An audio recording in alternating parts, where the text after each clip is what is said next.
Let's bring in John Ratcliffe, former Director of National Intelligence under President Trump. John, good to have you with us this morning. Thank you very much for joining us. This is a serious situation when you look at the positions of the Chinese military really surrounding, it almost looks like a blockade, essentially, around Taiwan right now that Bill just showed us on that map. What goes through your mind when you see these pictures and images, John? Well, I do think that what China is doing is in part responding in a way that will help them in a propaganda war. In other words, they have to try and save face now that Nancy Pelosi has come and gone. They made certain threats, and now they've got to show that they are responding. But they also can learn from these live fire exercises and some of the transgressions that are going to inevitably occur over the next few days about how they might be successful in an amphibious assault and invasion of Taiwan. And I do think that's the larger concern. It's not over the next 3 or 4 days. The provocations could lead to, to certain issues.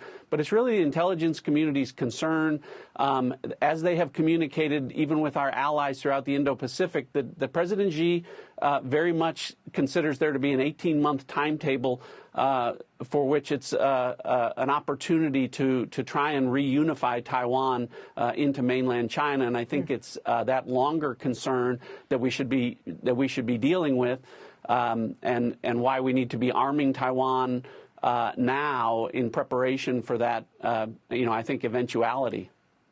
It raises a ton of questions. So let me ask you this, Director Ratcliffe. It reminds me in some ways of what we saw around Ukraine right before the invasion of Ukraine by Russia. And we also heard in that situation that they were just doing military exercises, even to the point where some of their own soldiers thought they were just there to do military exercises. And we also were told that it was a longer time frame over which this would probably play out. And then we saw Putin go right in. Why should we not think that we may be seeing a similar situation right now? Well, we should be, because many of us said in the aftermath of Afghanistan, look, there's going to be a ripple effect. You may see Putin move on Ukraine. That's happened. We said that President Xi would likely get more aggressive towards Taiwan and ultimately towards reunifying Taiwan into China. And I think we're seeing that. And I think our intelligence reflects the fact that that is the intention.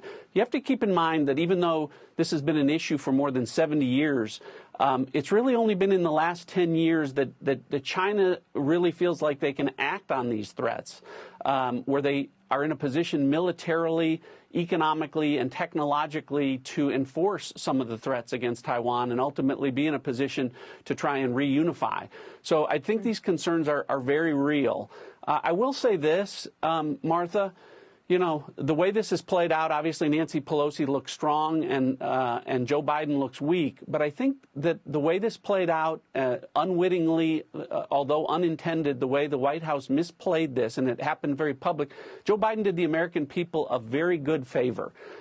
They finally got to see this week from coast to coast across all networks the threat that China really is. They got an accurate depiction of who communist China is these days, not a misrepresentation that China is just some strategic competitor or a friendly ally.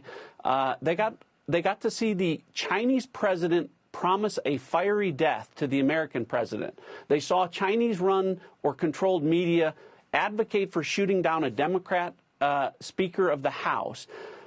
They saw why many of us in the Trump administration were saying China is our #1 existential threat. And it is a sinister threat. And the American people across all networks across the country got to see that this week.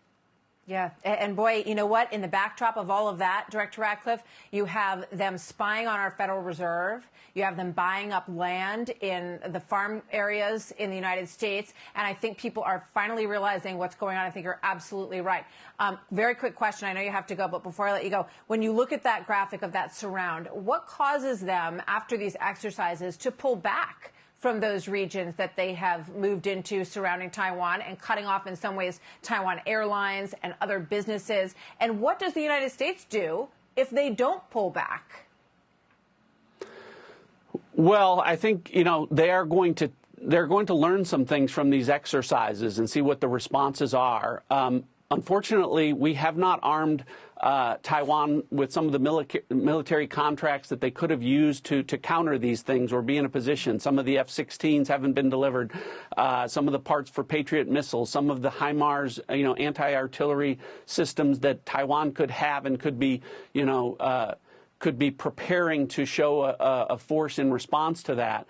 So I think that what China is doing is testing for ultimately what will be an effort to in the likely event that there isn't some political reunification, that by force, by military, that President Xi, who sees a window of opportunity, will move on this, and he's using the next several days, to learn the best way to approach that and to modify what they've had for a while, which is an evolving plan to invade China. To invade Taiwan. So many parallels to Ukraine, where they asked and didn't